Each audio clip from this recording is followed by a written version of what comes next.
દોસ્તો, આ ગુજ્જુભાઈ ગિરીશ કુમારના જીવનમાં એટલી બધી આઈટમો આવી ગઈ છે કે ક્યારેક તો હું પોતે આઈટમ બની જાઉં છું.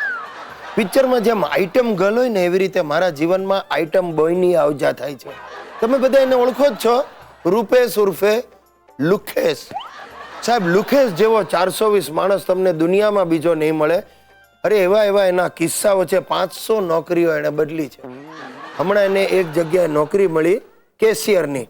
તે પહેલે દિવસે ઓફિસમાં પહોંચ્યો અને મેનેજરની કેબિનમાં ઘૂસી ગયો.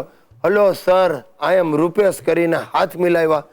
પછી સામે ગોઠવાઈ ગયો ને કે મેનેજરને, સર આપણી ટાઈપિસ્ટ કીધી હતી કે તમારા ખભા ઉપર લાખું છે.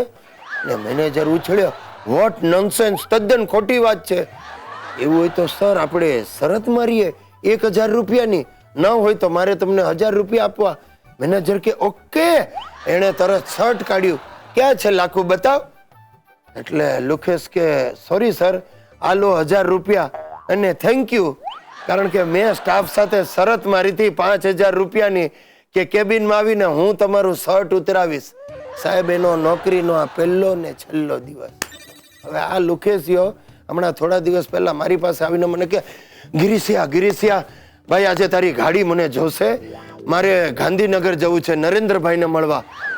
મેં કહ્યું આ સાલા લુકેશને વળી મુખ્યમંત્રી શું કામ બોલાવતા હશે? હશે ભાઈ, હશે. આ નવરી બજારનું કઈ કામ પડ્યું હશે. એટલે મેં ચાવી આપી, ઉપડ્યો. દિવસ આખો મારું જેટલું પેટ્રોલ હતું એ બાળીને પાછો આવ્યો. એટલે મેં કહ્યું શું લુકેશ, સીએમ સાથે મંત્રણા પતાવી? મેં કે સીએમ એ કોણ? શું એ કોણ? તે મને કહ્યું ને ગાંધીનગર જાઉં છું નરેન્દ્રભાઈને મળવા. તો મને કે ડોબા, ગાંધીનગરમાં કઈ એકલા સીએમ નું નામ નરેન્દ્રભાઈ છે? આ તો મારા માસીનો દીકરો છે નરેન્દ્ર, કોઓપરેટિવ બેંકમાં સર્વિસ કરે છે ને લોન લેવી હતી એટલે સાક્ષી તરીકે સહી કરવા મને બોલાવ્યો. ઈ નરેન્દ્રને મળવા ગયો તો.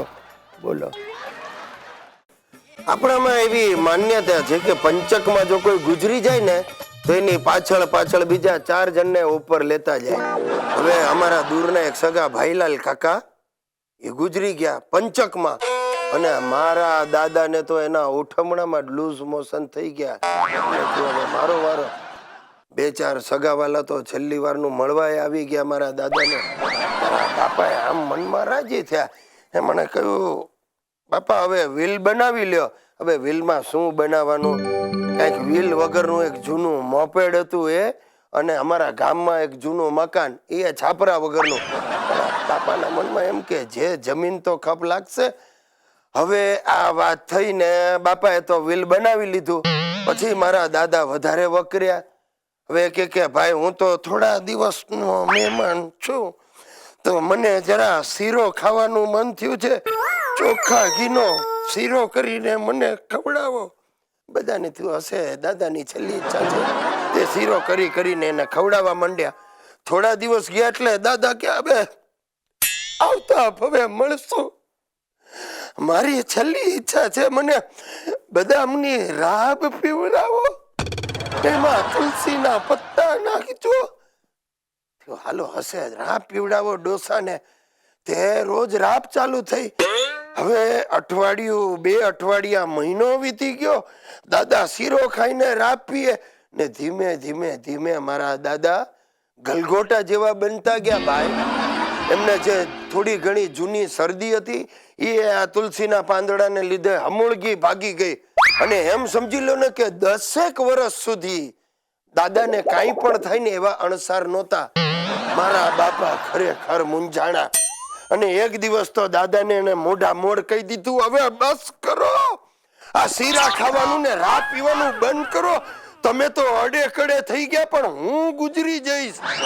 તમે નહીં માનો સાહેબ, મારા દાદા ત્યાર પછી બીજા 4 ઉઠમણામાં જઈ આવ્યા. અને મારા બાપા હજી વ્હીલ લઈને આસામાં બેઠા.